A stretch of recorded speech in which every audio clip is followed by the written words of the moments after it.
जर तुमच्या घरातला कोणीही एकटा बाहेर जात असेल किंवा रात्री उशिरा कुठे गेला असेल तर चिंता करत बसण्यापेक्षा सगळ्यात आधी हे काम करून घ्या।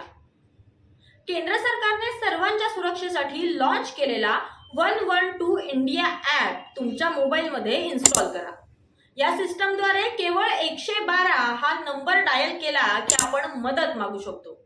नमस्कार, मी सायली पाटील, जय महाराष्ट्रामध्ये तुम्हा सर्वांचं स्वागत।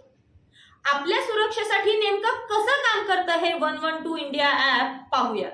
112 इंडिया ॲप इन्स्टॉल करताना सगळ्यात आधी तुम्हाला तुमचं राज्य आणि मोबाईल नंबर टाकायचा आहे। त्यानंतर तुमच्या मोबाईलवर आलेल्या OTP द्वारे तुमची माहिती भरून या ॲपमध्ये रजिस्ट्रेशन करून घ्या। या ॲपमध्ये युजर्सना 112, पोलीस, फायर, मेडिकल आणि अदर्स असे 4 पर्याय दिसतील। या पर्यायांवर क्लिक केल्यावर तुमचे लोकेशन ट्रेस होईल आणि तुम्हाला तातडीनं मदत मिळेल।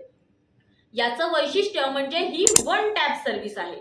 एखाद्या ठिकाणी आग लागली तर फायर, वैद्यकीय मदतीसाठी तुम्हाला मेडिकल आणि संकटकाळी मदतीसाठी पोलीस या पर्यायांवर फक्त एक क्लिक केल्या तुम्हाला लगेचच मदत मिळेल। तसंच या ॲपद्वारे स्वयंसेवक म्हणून देखील तुम्ही काम करू शकता। आपल्या सर्वांच्या सुरक्षेसाठी ही माहिती पोहोचवण्यासाठी हा व्हिडिओ तुमच्या मित्रमैत्रिणींना शेअर करा आणि अशाच नवनवीन माहितीसाठी पाहत रहा जय महाराष्ट्र। धन्यवाद।